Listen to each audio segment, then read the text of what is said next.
আপনি বিশ্বের যেখানেই যান, কোরআন মানার কারণে আপনারা স্যালিউট দিবে কে? আমি বারাক ওবামার একটা কনফারেন্সে ছিলাম, ওখানে অনেকবার আমার আটকাইছে, কিন্তু পরে ঠিকই স্যালিউট দিয়ে ঢুকাই দিছে। সরাসরি বারাক ওবামা হিলারি ক্লিনটনের আলোচনা শুনেছি। গত বছর আমার প্রোগ্রাম ছিল সিঙ্গাপুরে। সিঙ্গাপুরের ইমিগ্রেশন পুলিশ আমাকে থামিয়ে দিয়েছে, please have a seat to the restroom, একটু বসেন। 10 মিনিট পরে এসে বলে, why have you came to Singapore? For any business maybe?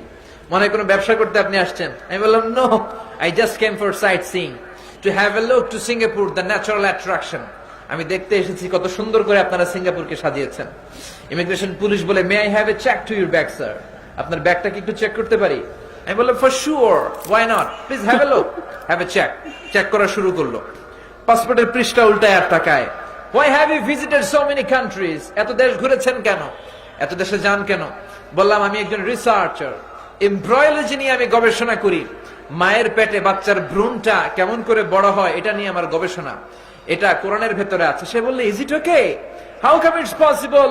The Holy Book Quran discusses about the embryology in its verses.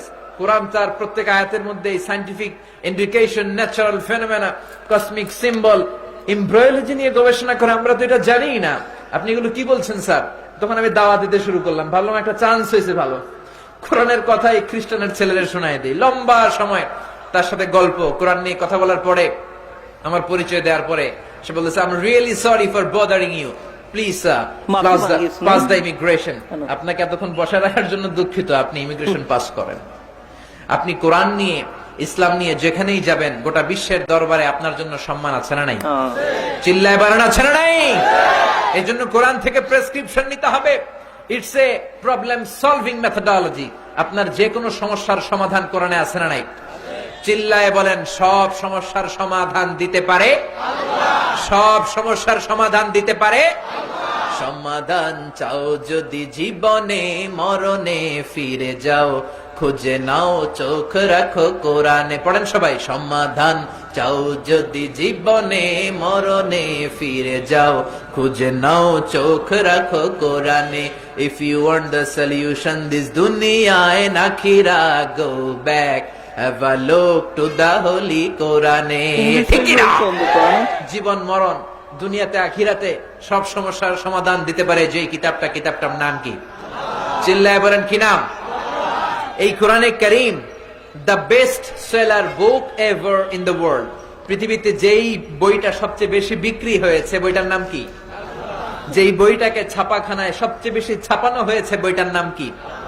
যেই কিতাবটা পৃথিবীতে সবচেয়ে বেশি বিনামূল্যে বিতরণ হয়েছে, বইটার নাম কি?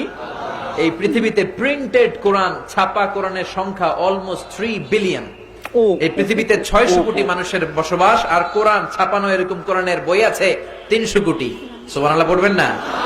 তার মানে আপনি হিন্দু হন, বৌদ্ধ হন, খ্রিস্টান হন, আস্তিক হন, নাস্তিক হন, প্রত্যেক 2 জন মানুষের জন্য একটা কোরআন আছে না নাই? এই কোরআনের হাফেজ পৃথিবীতে 70 লক্ষ ছাড়িয়েছে গত বছর।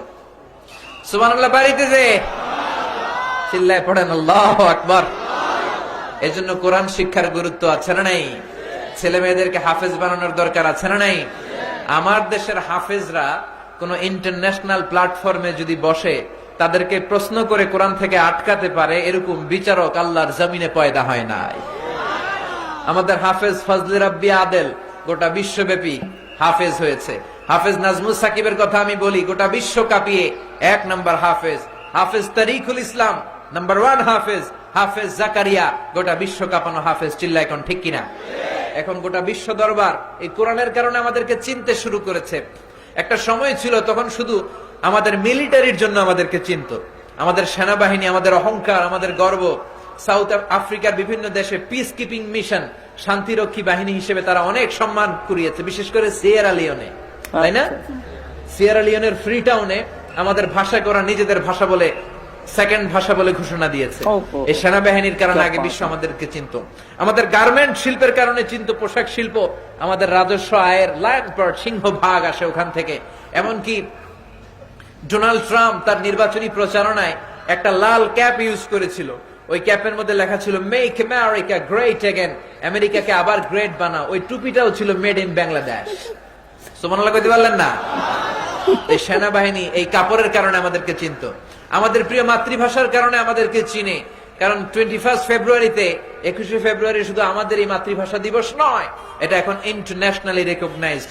আমাদের টঙ্গীর তুরাগপাড়ার ইস্তেমার কারণে গোটা বিশ্ব আমাদেরকে চিনে, বিশ্ব থেকে লক্ষ লক্ষ লোক আসে, ঠিক কিনা? আবার আমাদের ক্রিকেটের কারণেও চিনে। আমাদের ক্রিকেটাররা যখন ইন্ডিয়াকে বাংলাভাষ করে দেয় তখন 17 কোটি মানুষ খুশি হয়ে যায়, এই কারণেও চিনে। রিসেন্টলি আমাদের হাফেজদের কারণে গোটা বিশ্বের মানুষ আমাদেরকে চিনতে শুরু করেছে। যখন তরিকুল ইসলাম নাম্বার 1 হাফেজ, নাজমুল সাকিব নাম্বার 1 হাফেজ, ফজলে রাব্বি আদেল, হাফেজ জাকারিয়া যখন বিশ্ব সেরা হাফেজ, তখন গোটা বিশ্বে একটা গুঞ্জন সৃষ্টি হয়েছে যে আইনা বাংলাদেশ, আইনা বাংলাদেশ। আরবরা বলে কোথায় বাংলাদেশ, কোথায় বাংলাদেশ? আমরা বলি বিজ্ঞান বি পাকিস্তান ওয়াল হিন্দ। ইন্ডিয়া এবং পাকিস্তানের মাঝখানে ছোট্ট একটা। बहुत अच्छी अच्छी बातें बोली यार, बहुत अच्छी अच्छी बातें बोली, मजा आया यार, इनकी बातें सुन के बहुत इंटरेस्ट आता है और बहुत मजा आता है, और बहुत अच्छी अच्छी बातें बोली कि डोनाल्ड ट्रम्प जो कैप पहनते हैं वो भी बांग्लादेश में बनती है। और जो भी है, बहुत दोस्तों अच्छी बात है। और एक चीज सबसे अच्छी, इन्होंने स्टोरी एक शेयर करी कि वो जब गए थे, ठीक है, तो वहां पे इमिग्रेशन के लिए रुका।